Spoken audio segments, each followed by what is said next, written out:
Hello, ladies and gentlemen, and welcome to another edition of Mr. Merrigan's Moments in History, U.S. History Edition.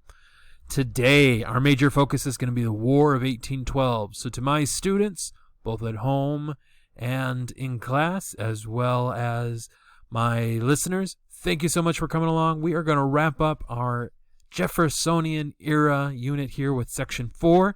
And the major topic for today is the War of 1812. And so this image that you are looking at is a perfect image for today, because this is the burning of the White House. Yes, the White House that you and I know today is not the original. It is not the first one that James Madison was living in at the time that it was burnt down, and certainly John Adams first lived in Washington, D.C. But more to come on that in a little bit. Let's start with our learning target. So, I can explain how the U.S. benefited from its victory in the War of 1812. But of course, we've got to talk about the War of 1812. Now, when we left off, we were talking about how Britain had aligned itself with Tecumseh as well as the Confederation of Native Americans, and they have been fighting against the U.S. They've been sending weapons to Native Americans, and finally, that's going to be enough to prompt the United States to officially declare war. So in 1812, yes, the War of 1812, historians are not always very creative when it comes to naming their wars. So if you're looking for a more creative name, might I suggest the Revolutionary War Part 2, Britain's Revenge. Kinda. But in 1812, the United States is going to declare war against Britain. However, it did not know that the British had decided to change their policy of capturing American ships. Remember that we had talked about American impressment, particularly when it came to forcing American sailors to join the British Navy. So it's going to go into the War of 1812. Remember, Jefferson had really largely compress the size of the U.S. military, including the U.S. Navy. And so it's going to not be as prepared for some of these key battles and this war in general. And it's also going to go in probably understanding that they had defeated the British before. Oh, we can do this again. So they're going to underestimate the British, but they're also going to underestimate the British as ally in the Native Americans. And so early on in this war, the United States is going to take some lumps, although ultimately, spoiler alert, they are going to win this war. So the United States, because of its smaller naval size, it is going to use certainly naval frigates, which are these small warships. And these are certainly a part of the United States Navy, but they're also going to employ privateers as part of that battle with the British Navy. And these are those armed private ships. So they're owned by somebody like a private citizen, but they're going to be licensed through the Navy, and they're going to be able to attack merchant ships. And one of the big things that they're going to try to do is they're going to try to cut off those trade and those supply lines so they can stop the British from bringing in materials from Great Britain. Because remember, one of the advantages in the Revolutionary War is the United States essentially had a 3,000-mile moat surrounding it as the British were trying to get supplies during the Revolutionary War. They're going to have the same issues here in the War of 1812. They got to cross the Atlantic in order to get supplies to the United States. Quick check-in on some changes in geography. Remember, the United States more than doubled its size with the Louisiana Purchase, which was ultimately purchased from Napoleon in France. So you can see certainly the United States has continued to expand west. And for my students, we are at this point in U.S. history a part of what's called the Missouri Territory. But you can see certainly there's been a lot of expansion west, and we've even added some new states. And we'll talk about, for example, Florida a little bit later with Andrew Jackson. But our primary focus for today is going to be between Virginia and Maryland, in particular this area called the Chesapeake Bay. Now, one of the things tactically that the British do a really great job of is that they create diversions for the major campaign in this particular war. And the two major ones that we're going to focus on are Washington today and, of course, Maryland. We'll talk about, for example, the burning of the White House, and then we'll talk about the bombardment, particularly of Fort McHenry. But you can see here that in the east, the British forces are being led under the Leadership of Sir Captain Peter Parker. Nope, that's not the same one who becomes Spider-Man, but he's going to lead that East Coast, and that again is a diversion. Well, you've got another diversion led here by James Gordon. Again, not the comedian, but you're going to see that, again, that's a diversion. And the major campaign here is led by troops by the name of Major General Robert Ross. And ultimately, after burning Washington, D.C., they are going to make their way to Baltimore.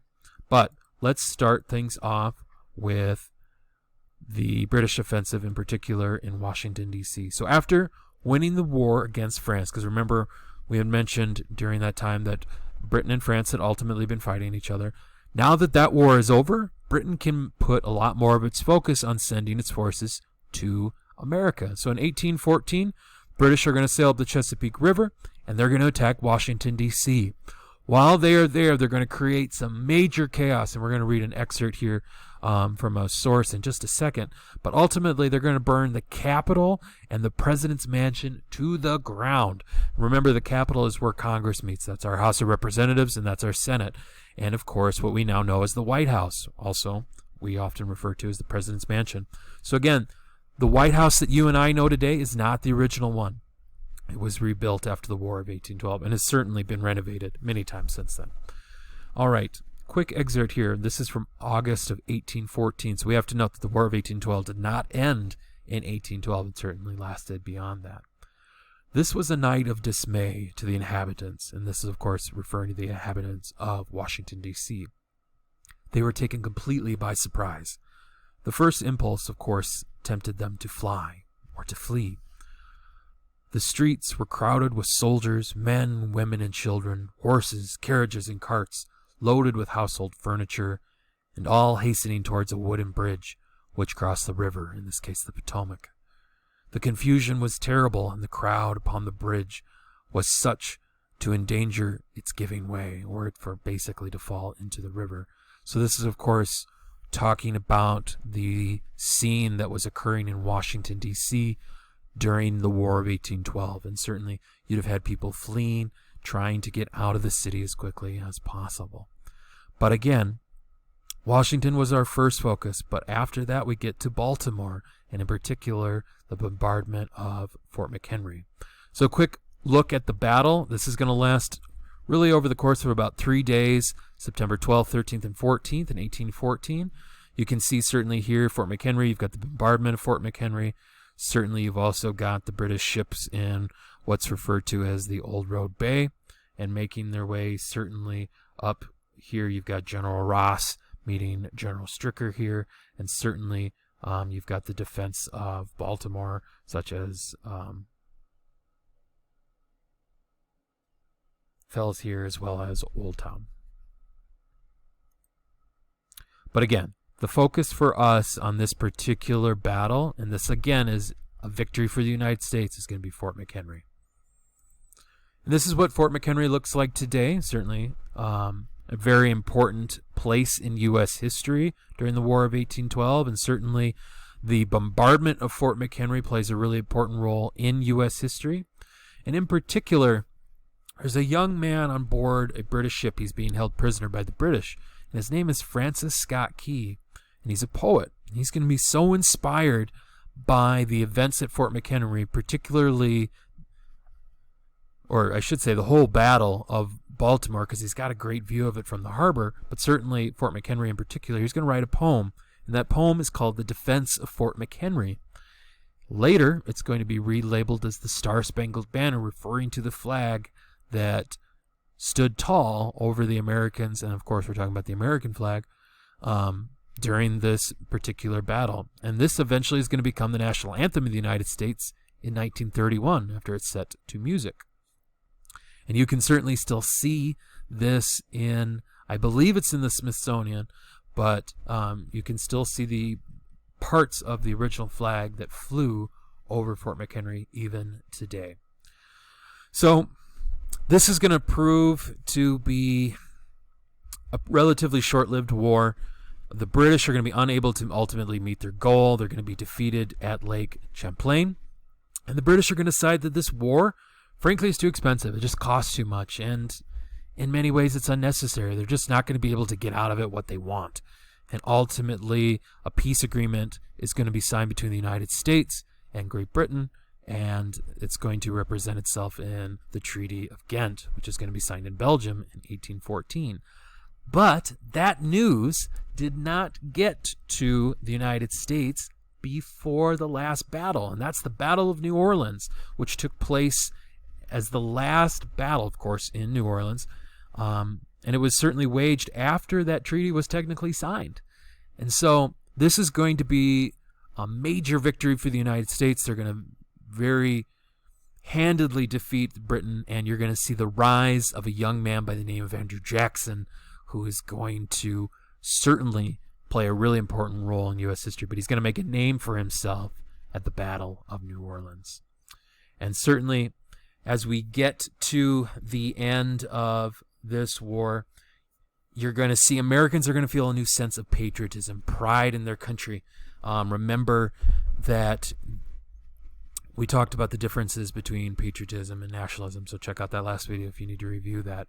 But that's going to be an internalized feeling, and Americans going to kind of pump the chest a little bit. They're going to feel like, yep, we defeated the British again. And keep in mind, the British are still a major military power at this point in world history. So to defeat them twice in the span of a short amount of time certainly made the United States feel like they were up and coming. So, ladies and gentlemen, that's going to wrap us up. Students, in my class, this is that fourth and final section for this unit. So you are going to have a test coming up. So please make sure that you review these videos. Check back with me, too, for some other review tools. For those of you who are listening, just for the historical knowledge, I really appreciate you coming along. I appreciate you listening. Have a wonderful day, and we'll see you next time on Mr. Merrigan's Moments in History.